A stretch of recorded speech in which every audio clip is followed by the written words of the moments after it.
لوگو اپنے پروردگار سے ڈرو کہ قیامت کا زلزلہ ایک حادثہ عظیم ہے۔ اے مخاطب، جس دن تو اس کو دیکھے گا اس دن یہ حال ہوگا کہ تمام دودھ پلانے والی عورتیں اپنے بچوں کو بھول جائیں گی اور تمام حمل والیوں کے حمل گر پڑیں گے، اور لوگ تجھ کو مدہوش نظر آئیں گے، حالانکہ وہ مدہوش نہیں ہوں گے بلکہ عذاب دیکھ کر مدہوش ہو رہے ہوں گے۔ بے شک اللہ کا عذاب بڑا سخت ہے۔ اور بعض لوگ ایسے ہیں جو اللہ کی شان میں علم کے بغیر جھگڑتے اور ہر شیطان سرکش کی پیروی کرتے ہیں، جس کے بارے میں لکھ دیا گیا ہے کہ جو اسے دوست رکھے گا تو وہ اس کو گمراہ کر دے گا اور دوزخ کے عذاب کا رستہ دکھائے گا۔ لوگو، اگر تم کو مرنے کے بعد جی اٹھنے میں کچھ شک ہو تو ہم نے تم کو پہلی بار بھی تو پیدا کیا تھا، یعنی ابتدا میں مٹی سے، پھر اس سے نطفہ بنا کر، پھر اس سے خون کا لوتھڑا بنا کر، پھر اس سے بوٹی بنا کر جس کی بناوٹ کامل بھی ہوتی ہے اور ناقص بھی، تاکہ تم پر اپنی خالقیت ظاہر کر دیں۔ اور ہم جس کو چاہتے ہیں ایک میعاد مقرر تک پیٹ میں ٹھہرائے رکھتے ہیں، پھر تم کو بچہ بنا کر نکالتے ہیں، پھر تم جوانی کو پہنچتے ہو، اور بعض قبل از پیری مر جاتے ہیں، اور بعض بڑھاپے کی نہایت خراب عمر کی طرف لوٹائے جاتے ہیں کہ بہت کچھ جاننے کے بعد بالکل بے علم ہو جاتی ہیں۔ اور اے دیکھنے والے، تو دیکھتا ہے کہ ایک وقت میں زمین خشک پڑی ہوتی ہے، پھر جب ہم اس پر مے برساتے ہیں تو وہ شاداب ہو جاتی اور ابھرنے لگتی ہے اور طرح طرح کی بارونق چیزیں اگاتی ہے۔ ان قدرتوں سے ظاہر ہے کہ اللہ ہی قادر مطلق ہے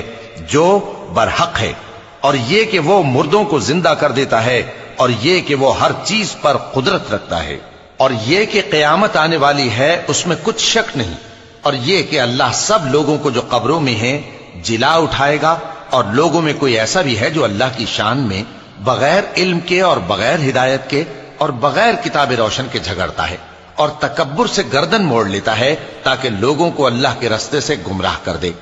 اس کے لیے دنیا میں ذلت ہے، اور قیامت کے دن ہم اسے عذاب آتش سوزاں کا مزہ چکھائیں گے۔ اے سرکش، یہ اس کفر کی سزا ہے جو تیرے ہاتھوں نے آگے بھیجا ہے، اور اللہ اپنے بندوں پر ظلم کرنے والا نہیں۔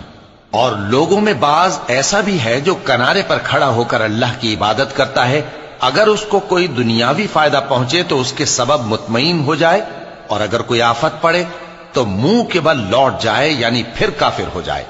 اس نے دنیا میں بھی نقصان اٹھایا اور آخرت میں بھی، یہی تو صاف نقصان ہے۔ یہ اللہ کے سوا ایسی چیز کو پکارتا ہے جو نہ اسے نقصان پہنچائے اور نہ فائدہ دے سکے، یہی تو پرلے درجے کی گمراہی ہے۔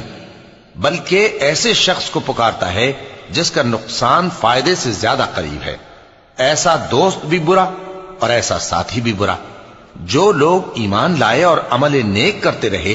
اللہ ان کو بہشتوں میں داخل کرے گا جن کے نیچے نہریں بہ رہی ہیں۔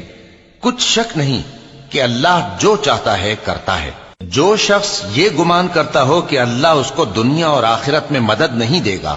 تو اس کو چاہیے کہ اوپر کی طرف یعنی اپنے گھر کی چھت میں ایک رسی باندھے، پھر اس سے اپنا گلا گھونٹ لے، پھر دیکھے کہ آیا یہ تدبیر اس کے غصے کو دور کر دیتی ہے۔ اور اسی طرح ہم نے اس قرآن کو اتارا جس کی تمام باتیں کھلی ہوئی ہیں، اور یہ یاد رکھو کہ اللہ جس کو چاہتا ہے ہدایت دیتا ہے۔ جو لوگ مومن یعنی مسلمان ہیں اور جو یہودی ہیں اور ستارہ پرست اور عیسائی اور مجوسی اور مشرک، اللہ ان سب میں قیامت کے دن فیصلہ کر دے گا۔ بے شک اللہ ہر چیز سے باخبر ہے۔ کیا تم نے نہیں دیکھا کہ جو مخلوق آسمانوں میں ہے اور جو زمین میں ہے، اور سورج اور چاند اور ستارے اور پہاڑ اور درخت اور چوپائے اور بہت سے انسان